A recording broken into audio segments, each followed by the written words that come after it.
Good morning, my fellow Americans. Today is the day to take back our nation. And once again, I feel that the victory is ours. So I will try to highlight the most relevant events through the day. We have two key elements at the start of the day. The first is the latest poll, which I consider the most reliable. The latest poll from Nate Silver, the founder of 538, shows the following result: 1 point national difference in favor of Kamala Harris, but with an advantage for Trump in 7 of the 11 states Silver considers key, including Pennsylvania, which is the most covered.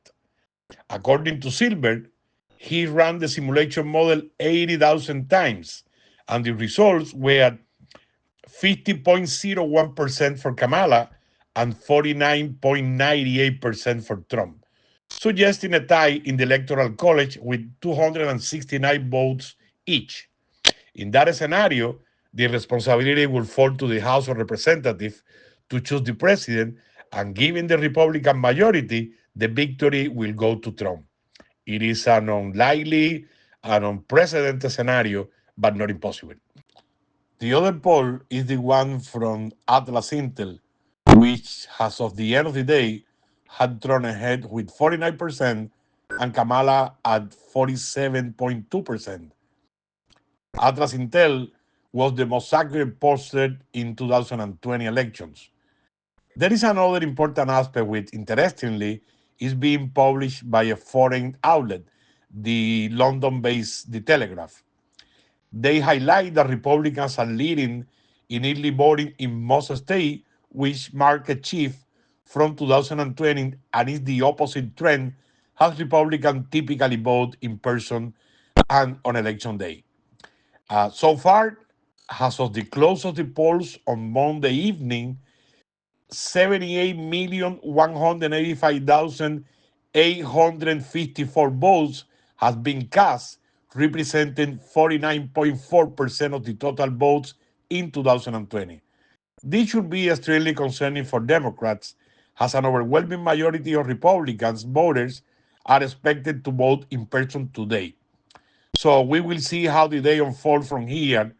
But again, keep the faith. The victory is ours. We already went to vote, and as expected in Connecticut, 90% of the activists outside the polling place are Democrats. But we made George, an American patriot who bravely stood to defend our nation. We took the opportunity to thank him for his courage in the deep blue state of Connecticut and for his civic service. People like George restored our faith in the American people. From here, thanks again, George.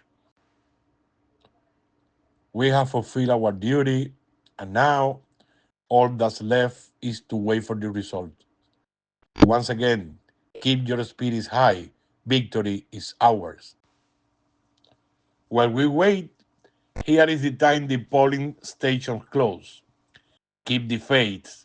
As President Reagan said, it is going to be morning again in America, and we will make our nation great again. It is approximately 9:15, and so far, Trump has won Florida, South Carolina, Alabama, Wyoming, Ohio, Indiana, Kentucky, Tennessee, Louisiana, Arkansas, Oklahoma, Nebraska, North and South Dakota. Florida was the first state who declared the victory. So we are going ahead by 137 for Trump and 99 for Harris. So I will go back again in around 15, 30 minutes to see how it is going. It is 10 p.m. in the East Coast, and now we have Trump with 198 electoral votes versus 99 Kamala Harris. Um, there are interesting things that I would like to highlight over here. Um, Interestingly, Minnesota, the state where the aspiring vice president is governor, is turning pink. So, away from the Democrats. Pennsylvania, that was leaning toward the Democrats, is turning pink. And Oregon, which is a deep blue state, is turning pink. So I think that we will have the victory in probably um, less time than we saw before. Probably by, I don't want to make a prediction because I don't know, but probably by 12, 1 a.m., we will have a real president again. Hi again. Um, it is around 11:05 in Connecticut, and at this point, President Trump has 214 electoral votes. I am including some um, of the battleground states, so we are going ahead in all of them. It is 12 a.m. already, and President Trump has 230 electoral votes. Kamala Harris has 205, but she has not been able to achieve the victory in any of the battleground states. So by winning North Carolina, Trump could reach 270 electoral votes. By winning Georgia and Pennsylvania, or Georgia, Michigan, and Wisconsin, or Wisconsin and Arizona. In any of those combinations, as well as in other combinations, including Nevada, Trump can be president again. It is 1:30 again in Connecticut, and our victory is increasingly close.